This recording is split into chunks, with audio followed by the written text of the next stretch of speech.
Hey beautiful people, welcome back to my channel. If you are new here, I'm Mobola Falomo, and here we talk all things love, healing, emotional growth, and building relationships that you truly deserve.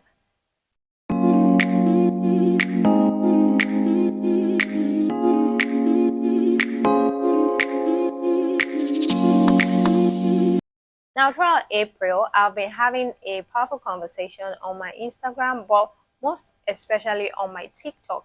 And I've brought all those gems in one place right here just for you. So, you know how we do: get a cup of tea, get comfy, and let's get started right away. Now, we know in relationships, there are certain things that are like non negotiables, and then there are some things that are palatable or healthy, and some things that are unhealthy. Let's put it that way. These are what we refer to as red flags and green flags. Now, if you are planning to date someone or you're planning to get married to someone, it's important that you pay attention to this discussion, because you from the red flags are things that you know you have to run away from and the green flags are those that, of course, they are healthy enough for you to work with. So let's talk about some of the red flags that we need to run away from. Emotional manipulation. This is when you express your feelings to someone and then they take them and turn them around, use them against you, or in a situation whereby you're expressing how you feel about certain things, they turn the table around and make it about them, or they turn the table around completely and blame you for something. Remember, you're trying to express yourself, but they are not giving you the opportunity. Lack of accountability. I'll say this is simply people that are just irresponsible. They never take ownership for their wrongdoings. They blame every other person except themselves. In fact, they will blame their dead grandmother for the way they write. Yeah, they don't think that they should take ownership. It has to be someone else doing something. This type of people are mostly in a negative state of mind every time or a lot of times. And if you're a positive person, they will affect you. And whenever they see you happy, they will want to drag you into that negativity. Inconsistent behavior. There are some people with such inconsistencies around their lives and the way they behave that people have to walk on eggshells around them. Take, for example, someone who goes from a 0 to 100 in less than 5 minutes. 1 minute they are hot, the next minute they are cold. So you can't tell what they want 1 minute, you can't tell what they don't want the next minute. So you might want to check that in your relationship. Or if you're planning to start dating someone, you might want to pay attention to this. Now, lack of self control. I've heard people make statements like, oh, I cheated because I couldn't control myself. If you can't control yourself, how do you intend to control your life? This is a genuine question that you need to ask yourself. If I cannot control my body, how then can I control my life? Honestly, ask. Not having self control is the height of indiscipline. And if a person is indisciplined in certain things, they will be indisciplined in a lot of things. It's a different case if they make a mistake. That's completely different. Now, we are talking about certain patterns here. So, pay close attention to these red flags in your relationship and see if your relationship is toxic or not. Now, we've talked about the red flags, so let's move on to the green flags. Open communication. Here, your partner allows you to communicate freely without the fear of being criticized, judged, or manipulated, and you allow them do the same. Someone speaks while the other listens and then give feedback, and then let the other person speak and they also listen and give feedback. Emotional safety. When you are able to express yourself freely without the fear of being criticized or judged, it creates a safety net for you whereby you are free to be yourself, unashamed, and without guilt or the need to pretend to be what you are not. Kindness. Being kind is very important. Kindness is not just in the way you treat people, but also in the way you speak.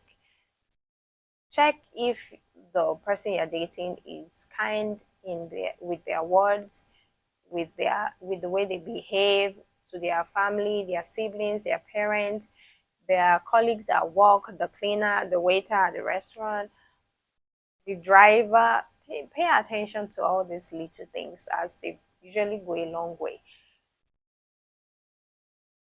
Respect. I'm yet to see a human being that does not like to be respected. Don't embarrass your spouse or your partner in public. If they do something you don't like, you can always correct them with love and privately, not in front of everyone or in front of strangers. The way you treat them matters. Goes beyond just exchanging body fluids. Yes, let me put it that way. Yes, it is being authentic even when things are messy. Imagine making a mistake and instead of your partner yelling at you in a condescending way, they hug you, let you cry, let you say, "Oh, I'm sorry, it was a mistake," and they still accept you. They hear your reason for doing what you did, they listen to you, and they accept you for who you are. That is true intimacy. When you can make a mistake and you are not afraid. You are not afraid that the person is going to abandon you or the person is going to neglect you or the person will start treating you differently. That is emotional intimacy. It is building emotional closeness. It is having a safe space where you can be vulnerable without fear. We all give and receive love differently. And there are 5 different love languages, right? Receiving gifts, words of affirmation, quality time, acts of service, and physical touch. Now, the same way we have different languages is the same way we have the love languages. Now, in our lingual languages, right? I can speak Yoruba, for example, and I want to communicate with somebody from China. I don't understand Mandarin and they don't understand Yoruba. We are not going to understand each other, would we? No.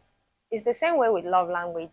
Imagine if your partner's love language is acts of service and you keep buying them gifts. Now, gifts are nice, right? They will appreciate the gift. You're not speaking the language they understand as love. So to them, you're not feeling their emotional cup. They will still you still keep hearing them saying that I don't feel loved. I don't feel loved. You're not communicating their love language, and that's the reason why you need to know your love language. You need to know your partner's love language, and when you do this, it will be a game changer for your marriage and for your relationship. Practice listening without interrupting your partner when they are speaking, especially if they are expressing concerns, regarding certain things. Listen to understand what they are saying. Don't just sit there and be waiting for your turn to speak so that you can justify how what they said is not true, how that day it wasn't your fault. They are not attacking you, they are expressing themselves and telling you how they feel about something. Listen to respond to them, listen to understand what they are saying before you respond, not just reacting or trying to justify anything. They are not asking you to justify anything, they are just expressing themselves. So give them that room to be able to speak freely with you without holding back. Have regular check-ins with each other even when there's nothing wrong, everything is going fine, but just have check-ins with each other. Just check on how are you doing. I just thought about you. What's going on? What are you doing? What time are you coming home? Should we see a movie tonight? I just saw this on Instagram. Check it out. It's just a way to connect emotionally with your spouse or your partner. Practice emotional honesty. Talk about things that are bothering you for real. Talk about how you truly feel about certain things. Talk about things that make you afraid, things that excite you. Have all these honest emotional conversations, and you will be surprised how your partner takes mental notes of certain things that you say and they surprise you one day. Childhood wounds sometimes distort the way we view life, the way we love, the way we trust people, the way we see people. And it sometimes even distorts our identity or how we see ourselves, right? Now, if these childhood wounds are not checked or they are not healed, if you don't heal from them, they might show up in your adult life as insecurities, shame, guilt, and might even sabotage your relationships. So it's important that you are aware and you recognize these negative patterns so that you can choose a better path for yourself. The reason is because if you do not stop a negative pattern in your life, you probably inherited the negative pattern from your parents. And if you don't heal from it, you will transfer it to your own children and they will transfer it. And the transfer never ends until somebody decides that, okay, this is enough. This is not healthy. I don't want to live this kind of life, or I don't want to raise my children with this toxic traits. And then the person takes responsibility and chooses a different path. It's possible to choose a different path, but the first step to healing is you recognizing that there is a negative pattern and you are making the decision to choose better for yourself. We are all from different walks of life, and of course, we'll have different views, different perspectives, and in turn, we would disagree from time to time regarding certain things. And this is what brings up conflict. Now, conflicts are good in the sense that they help you understand other people. They help you understand their fears, their strengths, their weaknesses, and a lot more. Conflict is never the problem. It is the disrespect that comes with the conflict that is usually the problem. In a situation whereby there's a conflict, you don't have to be rude or offensive with your words. You can express how you feel without being rude, without being disrespectful, and without, you know, taking away the other person's dignity. And in a situation whereby there's conflict in your marriage or your relationship, it's all choose to see it as the two of you against a problem as opposed to seeing it as you against your partner. You are working towards a common goal, especially in marriage. You are united and you're working towards a common goal. So it's important that you see yourselves as one entity and you are coming together to tackle a problem. For example, if you have a house help or a house manager and the person steals some money from you, you can choose to see it in two different ways. Case one, you are busy yelling on top of your voices at each other as to, oh, it was you that left the door open, you were the one that didn't lock the safe, you were the one that gave her access. Case one. Then case two, you could have, oh wow, how did she gain access to our room? Did we forget to lock the room? Where was the key? Did we, what went wrong? These are two different cases. These are two different ways of seeing the situation. Now, case two, obviously it will be easier and faster to resolve the issue than if we go with case one. So you see how it's better when you unite against the problem. It will be better if we stick to using I statements rather than the you statements. The you statements oftentimes sound accusatory or like you're already judging or criticizing the person's personality or the person's behavior.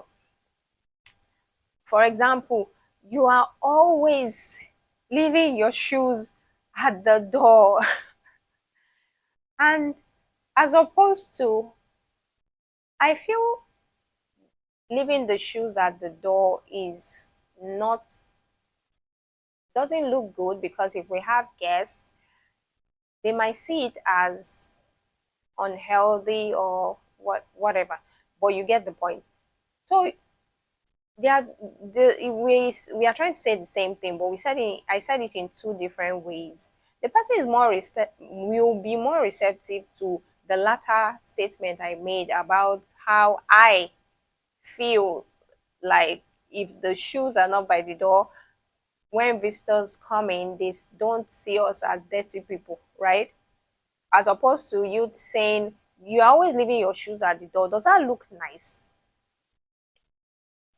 Choose your battles wisely. In the case whereby you're having a really heated conversation, you are allowed to take a walk or take a break from the conversation to calm yourself and then revisit the topic or the conversation. Not abandon the conversation. You're just taking time out to calm yourselves, to gather yourselves together so that you can resolve the problem. You cannot have a healthy relationship with unhealthy habits that you picked up in unhealthy relationships.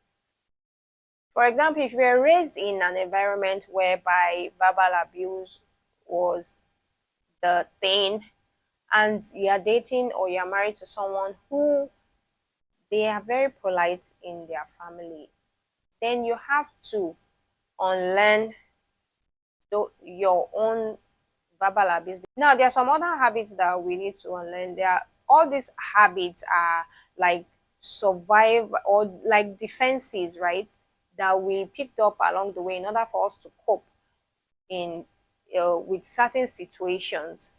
Stonewalling is another kind of unhealthy habits that you might need to drop off in your relationship or before you go into a relationship.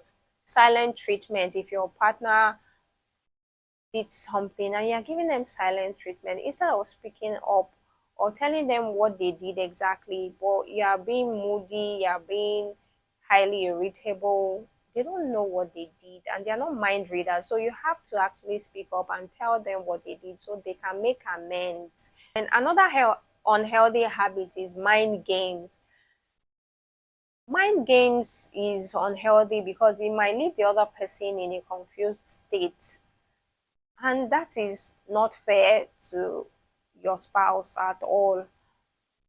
Healing is on learning these survival mechanisms or behaviors and replacing them with healthy connections.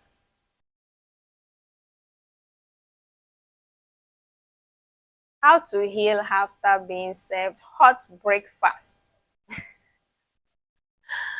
Ah, breakups suck. Yes, they suck, right? But they can be opportunities for transformation. Yes, hear me out before you crucify me, hear me out. The truth is, we've all been hurt by people, whether it's your ex, your sister, your brother, your parents, your friends, your best friend, your cousin. Yeah, so far people are involved. We always get hurt one way or the other now, but there are some hurts that cuts deeper, especially if you're in a relationship that you've been in for a while and you truly or you genuinely love the person, but the person just feels, well, it's time for them to move on and they don't really have a concrete excuse, but they just gave you something. So they don't break your heart, but they break your heart. Now, it is important that you allow yourself to grieve. Yes, cry. There's nothing wrong in grieving the relationship. Cry, scream, right? What you're not allowed to do is be pitiful. Don't go around telling people, talking about it, relieving the hurt and the pain. No, don't, girl, guy, don't go around doing that. But instead, reconnect with yourself, right? Reconnect with yourself. Try to in fact, stay away from the person that hurt you. You need to stay away for a while so that you can have emotional clarity. You don't want to entangle yourself with them so that you can improve yourself or heal from that situation, from that experience that you just had. So you need to disconnect from them and focus on yourself. Now, you've been in the relationship for a while and you have picked up certain things and you have dropped certain things. Now, you need to evaluate everything that happened in the relationship and then pick what you learned, the things that were good, those things that, or those patterns that weren't good, please drop them and don't add them to your baggage and start carrying them around. No, please drop them. Take on the positive things or the positive patterns that you experienced in the relationship. Reconnect with yourself, improve on yourself, rebuild yourself, become powerful, make yourself powerful, pour into yourself, create time for yourself, take care of yourself, and then don't just jump into another relationship. You need to heal from the ordeal you just went through. You are grieving and then you go into a relationship. That's like flying blind. So you don't want to do that because you are hurting and you are bleeding. You will bleed all over the new person that you're in the relationship with, or you end up hurting them, and that is unfair to them. So heal by working on yourself and then ultimately forgive the person that hurt you or the people that hurt you, not for them but for your own peace of mind, for your, yeah, for you.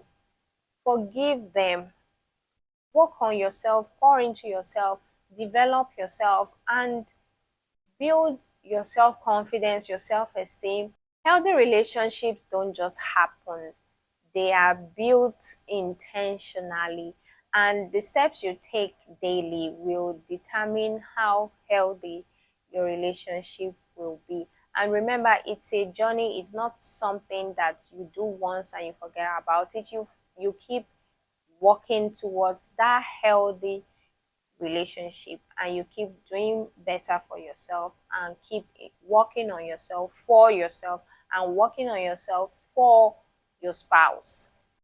If anything in this video resonated with you, please drop a comment and let's talk about it. If you're on a healing journey, remember that you are not alone.